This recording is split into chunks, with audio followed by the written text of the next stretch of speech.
महाभारत का युद्ध केवल शस्त्रों का युद्ध नहीं था, वह धर्म, मौन और विवशता का युद्ध था। और इस युद्ध का सबसे बड़ा और सबसे दुखद पात्र थे भीष्म पितामह, वही भीष्म जिनका असली नाम देवव्रत था।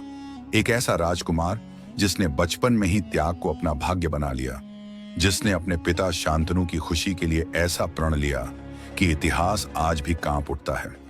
आजीवन ब्रह्मचर्य का व्रत और हस्तिनापुर की सेवा का संकल्प, उस एक प्रतिज्ञा ने देवव्रत को भीष्म बना दिया। लेकिन उसी प्रतिज्ञा ने उसे जीवन भर बांधकर भी रख दिया। भीष्म धर्म को जानते थे, सत्य को पहचानते थे, अधर्म को देख सकते थे, फिर भी वह मौन रहे। जब हस्तिनापुर में अन्याय पनप रहा था, जब शकुनी और दुर्योधन राजसभा को विषाक्त कर रहे थे, तब भीष्म सब कुछ देख रहे थे। लेकिन उनकी प्रतिज्ञा उन्हें रोक रही थी, उनका धर्म उन्हें जकड़े हुए था। और यही मौन आगे चलकर महाभारत की सबसे बड़ी त्रासदी बना। द्यूत सभा में जब युधिष्ठिर अपना सर्वस्व हार बैठे, जब द्रौपदी को राजसभा में घसीट कर लाया गया, जब एक स्त्री की मर्यादा को सबके सामने चुनौती दी जा रही थी, तब भीष्म ने धर्म के प्रश्न तो उठाए, लेकिन निर्णायक स्वर नहीं उठाया। उन्होंने कहा कि मैं धर्म को समझ नहीं पा रहा, और उसी क्षण इतिहास ने उन्हें कटघरे में खड़ा कर दिया, क्योंकि कभी कभी मौन भी अपराध बन जाता है। भीष्म जानते थे कि दुर्योधन गलत है, जानते थे कि कौरव अधर्म पर खड़े हैं, फिर भी उन्होंने युद्ध में कौरवों की ओर से शस्त्र उठाया। क्यों? क्योंकि उन्होंने राज्य की सेवा का व्रत लिया था। और यही वह बिंदु था जहां भीष्म का व्यक्तिगत धर्म और सार्वभौमिक धर्म टकरा गए। युद्ध के पहले दिन से लेकर 10वें दिन तक भीष्म अजेय रहे।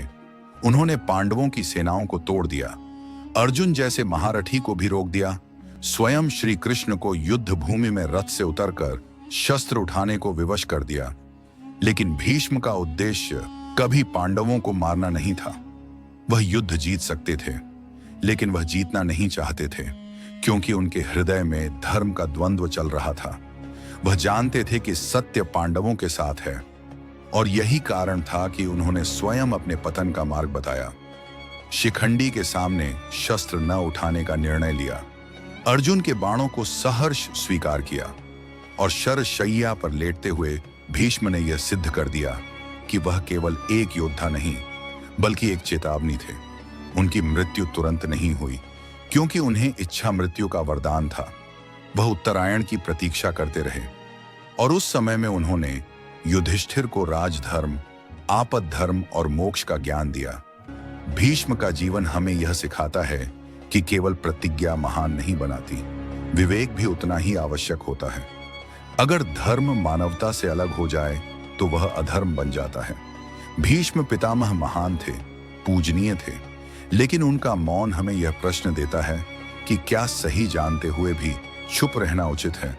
और शायद इसी प्रश्न का उत्तर ढूंढने के लिए महाभारत आज भी प्रासंगिक है। भीष्म ने युद्ध नहीं जीता, लेकिन उन्होंने हमें सोचने के लिए विवश कर दिया, और यही उनकी सबसे बड़ी विजय थी।